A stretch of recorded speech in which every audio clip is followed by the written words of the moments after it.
right, let's have a start. I'm a psychologist, and I've been studying psychology for more than 30 years now, and in those years I stumbled upon an enormous mismatch on how we usually think about our brains and how that amazing, beautiful brain is actually working. And on this specific moment in time, while you sit here, your brain is changing. Your brain is changing with an enormous velocity.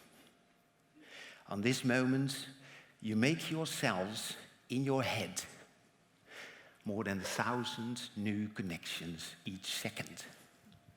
So you're changing at this moment while you're listening to this little speech. So this old-fashioned, some sort of frozen look at the brain that we usually have, that is a brain with hardware and software, and with a hard disk to keep our memories on. That's not true at all. It's ever-changing. And the sad fact is that we don't use that knowledge.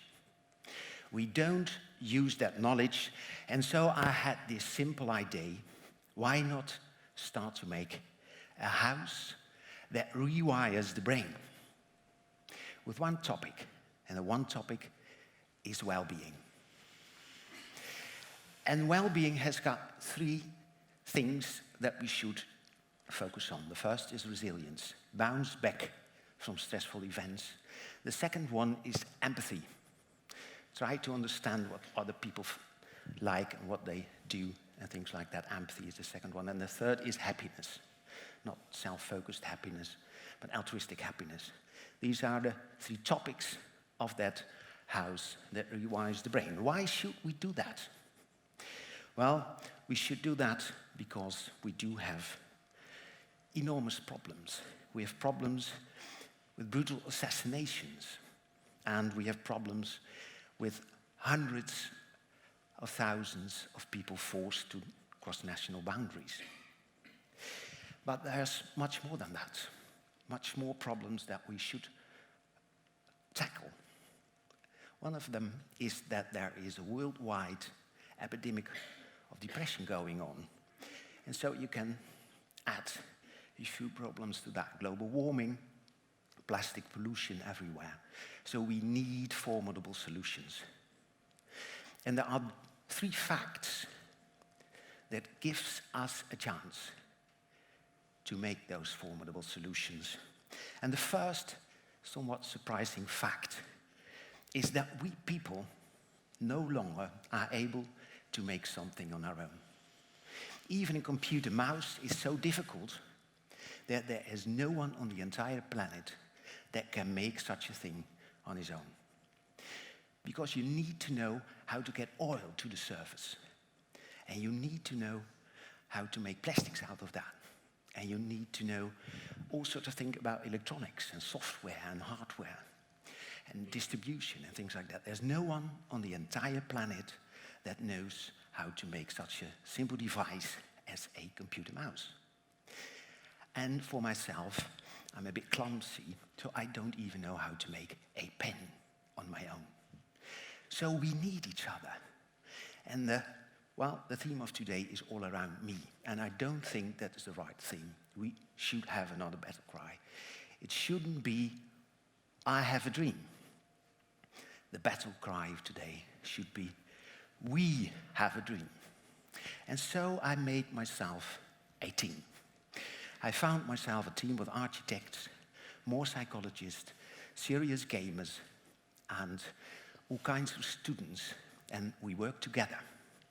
And all those people have ideas. And those ideas of all those people had sex with each other. No, those people, those ideas had sex. And we made up new solutions. And maybe those solutions can add to the solutions of the future for those huge problems that we face. Right. So the first fact of life is that we're not alone, we are connected. And that we have a dream thing is actually really healthy. On the longest running scientific experiment done in Harvard, they found that there was one thing that made a difference between a long and healthy life and dying at an earlier age. And that one thing, well, that one thing is actually the quality of our relationships. The quality of our relationships make you healthy. And there are 5 zones in the world, blue zones, and those 5 zones are beautiful examples of this truth that relationships make you really old and happy. And, well, you can see that we added one. So we like to make a 6th zone.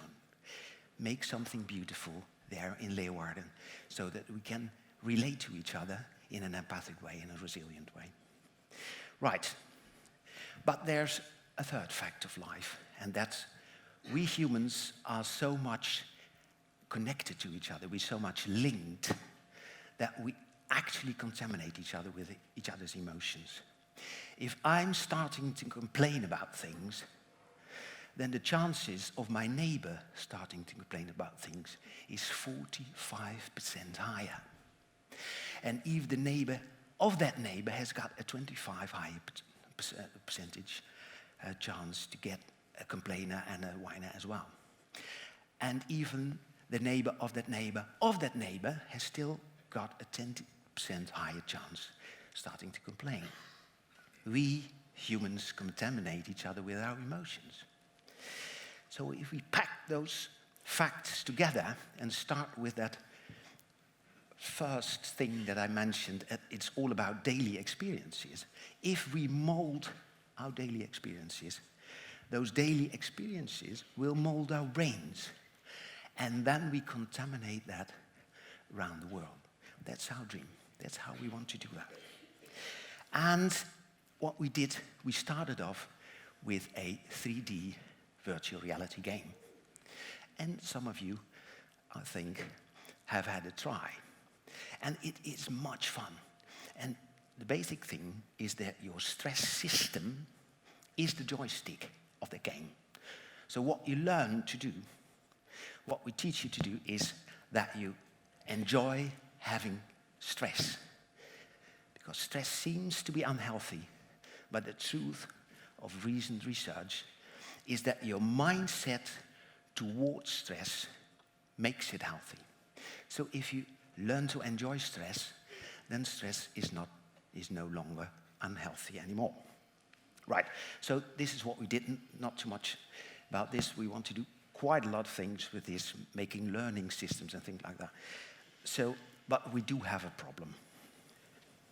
We do have a problem, and that is that behavior change is difficult. Maybe that the circumstances are not enough to change the brain. Maybe we need behavior change as well. And if you make a resolution to change your behavior, the chances of that resolution still holding after 3 months is only 4%. If you're starting to say to yourself, well, I like to do a bit more fitness, I like to do a bit more exercise, I like to eat healthy and things like that, the chances of you holding to that resolution is only 4%. And I'm going to leave you with that blues. And I'd like to introduce Berit Ann Roos. She's an architect and will tell you all about how to use space itself to get a hold on behavior change. Exactly.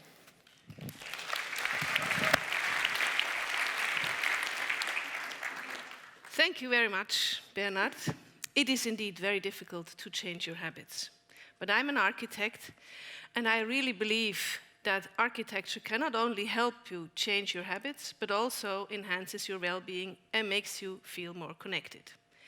I have an example you might recognize. I know it is healthy to walk the stairs instead of taking the elevator, and I promise myself to do so all the time. But when I try to find the stairs, they appear to be hidden, often smelly and narrow. In most buildings, the elevator is close to the entrance, spacious, well lit, easy to access. So I end up taking the elevator again.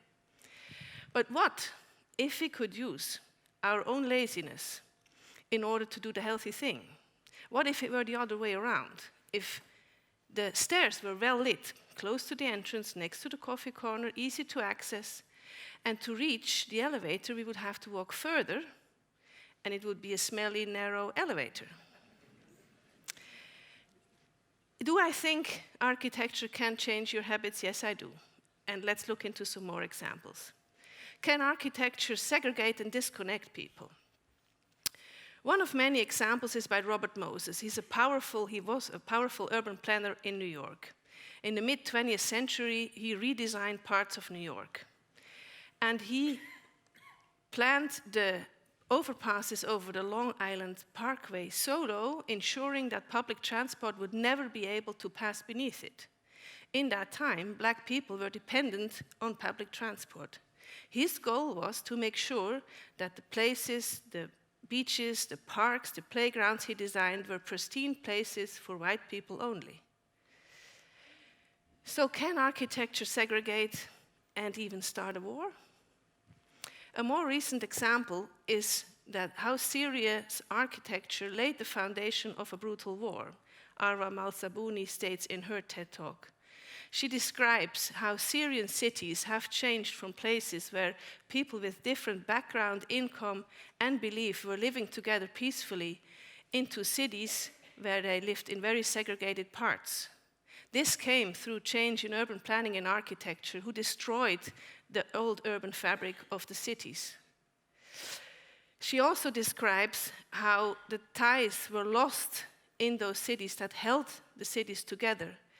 40% of all Syrian people lived in ghettos shortly before the war, in very segregated parts. This ghetto urbanism proved to be a tangible precursor of war. Just because those ties that held the cities together were lost in a visionless modernization of the built environment, war could happen. That's what she states. But we can conclude now architecture can disconnect people. Can it also connect people? A few years ago, I designed a building for mentally disabled people with disturbing behavior. Amongst them was a boy with Down syndrome and very aggressive behavior. In his old home, he was so anxious and aggressive he never left his sitting bag. His new home was especially designed upon the values of a new method of treatment. And the architecture, together with that new method of treatment, made it possible for him to leave the sitting bag he never left in his former home. And therefore, also, he felt so safe that he could eat with his group and even started cycling with his go-kart along the premises.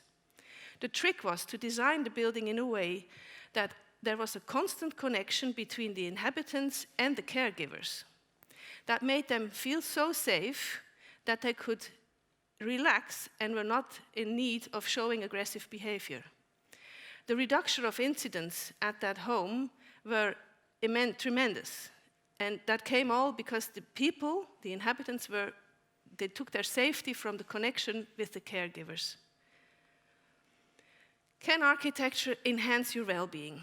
In 1984, Roger Ulrich, the founder of evidence-based design, has proven that a patient recovers better and faster in a hospital room with a view on a tree than one without that view. In the meantime, it is also proven that the built environment also influences your stress level, which leads to physiological reactions like change in heart rate, blood pressure, breath, and the quality of sleep.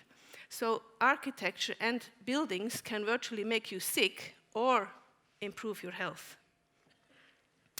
So we can conclude architecture does influence your well-being, makes you feel more connected, and can help your habits. Let's use architecture and the power of architecture to shape an inclusive, connected, and empathic world.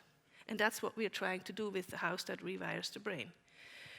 Because there we use architecture and psychology to make people aware of the importance of the space around them and how they can influence that in order to reach the best conditions to flourish, to feel more connected, and therefore empathic. And we offer them in the house several ways how they can experience architecture and space around them so that they can get sensitive to how it affects their own well-being. So we want you to know how you can influence space around you in order to flourish. The second way we use architecture and psychology is how to teach people to be in a constructive relationship with a group or just one other person, by letting space reacting to the stress level of the persons and the behavior. We teach them how to be in a good connection with the other person, and then they have to use their learned skills together in order to prevent the space from turning uncomfortable and ensuring that the space remains comfortable.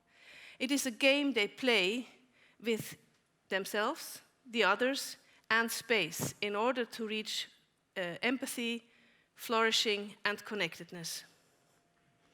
But how do we change behavior? Definitely.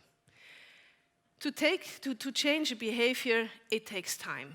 And that process from awareness to actual behavior change can be compared to love. It starts by seduction, then you fall in love, and after a while, you are in love, and after a longer while, if you do it well, you are fully committed. And that's exactly what we use in the house that rewires the brain. The buildings literally flirt with you in order to seduce you to enter the building and play the games we offer. And once inside, the architecture and the experiences you get, the relaxation you feel, the excitement you get, and the curiosity that will awake should drag you deeper into this new way of flourishing and living. And the products we offer help you do your little exercises every day, at home, at work, on your bike, alone, or with others. And we want you to influence your surroundings as well, because we know architecture can help you change your habits. And that's what we call flow and grow.